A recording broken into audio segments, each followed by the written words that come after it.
Lost Ark has so many little different systems and things you can do to increase your DPS that I want to try to go ahead and compile them into one video. I was inspired by a little Reddit post that was talking about this, so big shout out to them. So let's go ahead and talk about every single thing you can do to your Lost Ark character to increase your damage. So because there's a ton of systems, I'm going to go through this quite quickly, but of course if there ever is something you want an in-depth video on, let me know in the comment section down below. First of all, weapon quality, the maximum is going to be 100 quality, which is 0.08% chance of hitting, and it can give you a maximum up to 30% additional damage. After that, it's going to be, of course, item level is going to impact how much damage you do, but it's based on which item has a level that it's going to increase your damage the most. So the item level of your weapon gives you the most, then it's going to be your gloves, then it's going to be your shoulder, then it's going to be your helmet, then it's going to be your pants, and then it's going to be a chest plate. So the order of those increases your damage the most if you hone them first. Up next, of course, going to be bracelet. If you have a good bracelet with additional rolls like the outgoing damage or maybe demon damage, etc., you're going to do a lot more damage. Make sure, of course, as well to always get your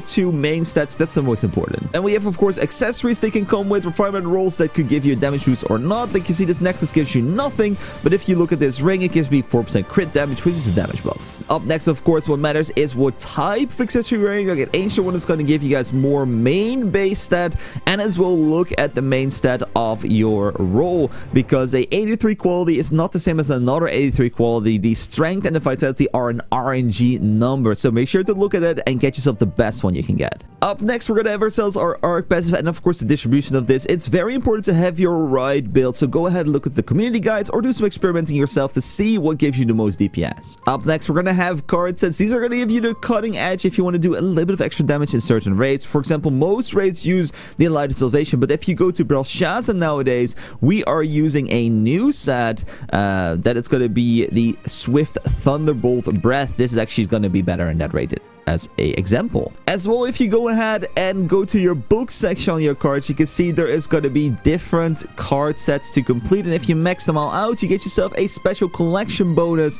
and that is either going to give you, for example, human damage, demon damage, matter, undead, etc. And these, of course, are going to be very useful for certain bosses inside of the game, and the most important one, in my opinion, is going to be the demon damage one. A super obvious one, of course, that's going to be for people to increase your damage is going to be practice and gameplay, because of course, if someone is very good at a class, they're going to do a lot more damage, and if you're new to the class, you're probably going to suck. Maybe you don't know your rotation, maybe you don't know the ins and outs of the class, and then you're going to do a lot less damage, so practice makes perfect. Some classes don't need this, but most of them do, and that's going to be a little bit of luck. Is going to, of course, increase your DPS as well. If you have yourself your crits, you know, maybe you're not going to crit on your big skill, and then you're going to be like, no, why did I not crit? So, of course, try to alleviate that as much as possible. Another reason why your DPS may be a little bit lower and a little bit higher in some raids is literally just your team not knowing or quote-unquote griefing you. Like, are they just running around? Are they putting puddles everywhere? Maybe they're just standing somewhere in the raid and your buff on their support is maybe going to go somewhere else, maybe on that person instead of you, and that can be very annoying. Up next, of course, another contributing factor is going to be what kind of fight are you fighting? Are you going to be fighting, for example, a gear gate 2? Then as a front attacker, you're going to have a pretty bad time because the boss likes to spin around, but a hitmaster is like, I do not care. I can hit the spells anyway from different points. So that can as well contribute to your damage being lower or higher just because of what your class actually is. Up next, some things that people sometimes always use or never use is going to be food buffs. It's going to be different kinds of foods in the game that's going to give you guys a little bit more damage or more combat recovery, or even attack speed, that kind of stuff if you have special foods. 3, 2, and 1. Of course, after that, we as well have the feast. This is another buff you can have on top of your food buff, and this is just something that's going to last for like 2 hours. You get yourself attack speed, movement speed, vitality, healing, but of course, for most damage, you want to use one of the top ones, and as well, you get yourself a nice 1800 weapon power, which is pretty cool. Up next, the damage increase that maybe people don't want to hear is, of course, what kind of spec are you playing? Maybe you are a CO Summoner Enjoyer, but then, of course, probably the chance you're going to do a lot less damage in a Master Summoner Enjoyer instead, because the classes are just not that balanced currently. Of course, in my opinion, it does matter how much fun you have with a class. So if you really despise playing something, just play the other spec, but if you want the most damage, just try to change on that, of course. And if you need a tier list, it's on my channel as well, so go check it out. Next up, we have ourselves greeting, and this, of course, is you have to have a lot of knowledge in this game to know, like, what can you tank, what can you not tank, but if you know what you can do, go greed for those patterns and stay as the last second as possible to get the most amount of damage, or maybe even, you know, be able to phase so you can save a lot of time as well. Next, we of course have ourselves gems. Make sure to have your most supported skills with a higher cooldown gem, higher damage gem, but as well keep in mind that if you have tier 4 gems, they're going to give you a little attack power boost as well. So if you're still working some tier 3s, make sure to upgrade to tier 4 instead. Up next is going to be of course your skills. It's important to have the right skills, but what's important as well is that you trust your team maybe sometimes, and that is like if there is going to be a counter, maybe you shouldn't wait and hold with the counter and just go ahead and greet some more damage. And so based on some scenarios, it could be nice to swap your tripods. Maybe you need a little bit more staggering, maybe need a little bit less, and you can get away with some cooldown reduction or some extra speed. So make sure to know your tripods and switch them accordingly if you have to. And as well, don't forget that you have to max out your tripod level as well. This is going to be going to up to level 5. Normally from the game, you get level 4 for free, but go ahead and get level 5 as soon as you can on your important skills. Skins look nice, but of course they have a benefit as well. They give you a nice 1% strength boost on a epic version. If you're legendary, gives you 2% instead, but remind yourself that if you're wearing a legendary and epic skin, it does not stack. It only gives 2% from the legendary instead. As well, a small contribution to some more damage is going to be your roster level. As you can see, every single time you level up your roster, you get still some dexterity, maybe some vitality. There's a ton of different stats you get from here, so leveling your roster is actually not a waste. Go back to skills again. Of course, make sure to have yourself your best runes. So of course, these can make your animations faster. They can apply a bleed. They can give you some cooldown reduction, or even save you some mana so you can spam even more skills. Up next is one that not everyone has the best say in, but that of course is having a very good PC, or at least a PC that runs at a good pace, because it can be very annoying if you're lagging during a fight, maybe you don't see everything correctly, and of course make sure to have your rig up to the best things possible, but you know, that's up to everyone's financial situation. Of course, included with that is going to be ping. If you have a high ping, it's going to be harder to dodge some stuff. There is a little instance where high ping is good, because currently with Wild, so there's a bug if you're above like 150 ping that one of your skills does double damage, but that's a really rare case and probably is going to be fixed. Up next, make sure that your elixirs are good. It's very important to have your main ones at least at level 5. By the way, this is like my alt slayer, so I don't really care about the elixirs. But you have some rolls like boss damage, for example. These are really important to have at level 5 crit damage. And if these are not level 5, you're going to actually lose like almost 1% or 2% of damage. So make sure to go for that, and make sure then to go for double rolls after that. So a main damage roll and then an off damage roll as well, like strength or something like that. Up next, of course, going to be Transcendance. Make sure to go ahead and max it all out. But if you see right here, you can go get yourself 20 flowers for the maximum,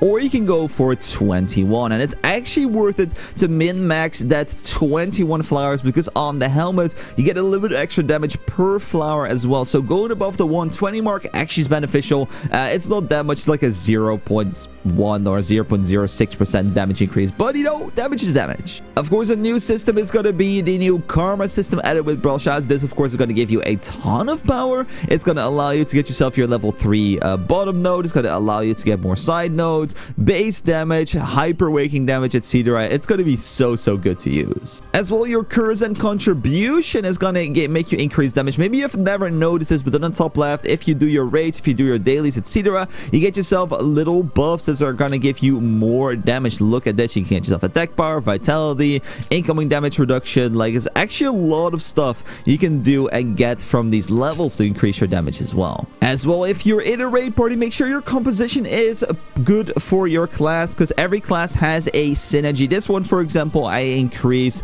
the damage by 6%, which is not a crazy one, but some of them of course have like crit rate increase or damage reduction or crit damage increase. So it's pretty important to have a good team setup for your class as well. If you're party leader, you of course have the benefit of choosing what you get inside your raid. As well, of course, we have ourselves next up your pet effect, which is going to be of course try to have yourself your main stat. The one after that, of course, make sure you have yourself a nice little pet skill that's going to give you some extra damage as well. And then now as well, there is a brand new system that will be with your pet wrench. You can now get yourself ability trading, and these ability tradings can make you get extra damage as well. So if you're lucky and you get a good roll, you can see I can get bonus damage to ancients, earth damage reduction, arc demon damage increase. So if you're very lucky, you get something good, and of course then you can go ahead and try to get even better stats and put them together, and you can see you get yourself a few percentage extra damage, which is pretty cool. Of course, important as well to have your engravings perfectly to make sure that they match your character. Maybe you can run Massacres, maybe you cannot, maybe you can run some sort of other spells as well, so make sure you have the best ones possible. Of course, tied in with that, we're gonna have ourselves our stones, and stones of course are gonna give us a nice little damage increase. If you manage to get yourself even a 9-7, you get another level bonus. You can see I get another 1.50% extra basic attack power, and as well they are now buffing my 2 stones that you can see a 0.60 on there, and I get myself a nice 4.7% on there as well because of the stone. As well, the level of the books is gonna make you increase and do more damage as well. If you, for example, will level your adrenaline, you're gonna go ahead and get yourself a little bit of extra crit rate, which is awesome, but you can have that for all the other ones, and sometimes good to invest in them if they're pretty cheap, like stabilized status or MP efficiency increase. And then we're almost done. Another thing to increase your damage is gonna be, of course, the battle items you gotta use. Uses Edge of Fiends, uses Dark Grenades for another 20% damage buff for everyone in the party. Of course, as well, it does matter what kind of class you're playing. Sadly, the balance in Lost Ark currently is actually not that great. So besides the difference between specs, of course, there's a difference between classes as well. Like a Soul Eater probably is gonna out damage some lower tier classes out there, etc. as well. And of course, the most important factor in most raids is gonna be how good is your support. Of course, your support can have good gear, can have bad gear, good gems, bad gems, good uptime, bad uptime. So supports are a very big impact on how good you can actually perform in a raid as well. And last but not least, was why I changed to this character right here. The final thing you can do to increase your DPS, and this is where the 0.0000001% chance that you're probably gonna go for this. And as well, you need to invest a lot of money, and that's why this character is not played if you get yourself a Aster weapon. Aster weapon, of course, is the strongest weapon inside the game, but it costs you a ton of money. I think it's like 60 mil gold to make it work, and that's why this thing is benched. If you didn't know, I have myself an Aster, but when we got ourselves tier 4 announced, I dropped it because I didn't want to invest more in it. It has an Aster 6 basic, so I need to Ella 1 it, Ella 2 it, then get yourself at least a +7, probably +8. It's gonna cost me way too much money, and I just don't enjoy Soul Eater anyway, so it's just there now as a trophy character. But yeah, if you want to get yourself the most damage, then an Aster weapon is going to be a pretty okay investment. So that's it. I think that's all of the factors that can increase your DPS inside of Lost Ark. Of course, if I forgot anything, let me know in the comment section down below, but I think I got most of it.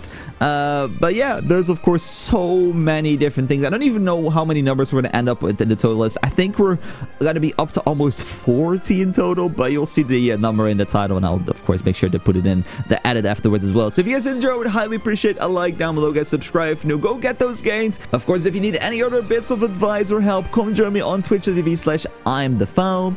I'll of course always be there to help you out and squeeze out that last little bit of DPS. I'll say, guys, take care, love you, bye, thanks so much for watching, and I'll see you guys again in around 2 days for another video. Take care.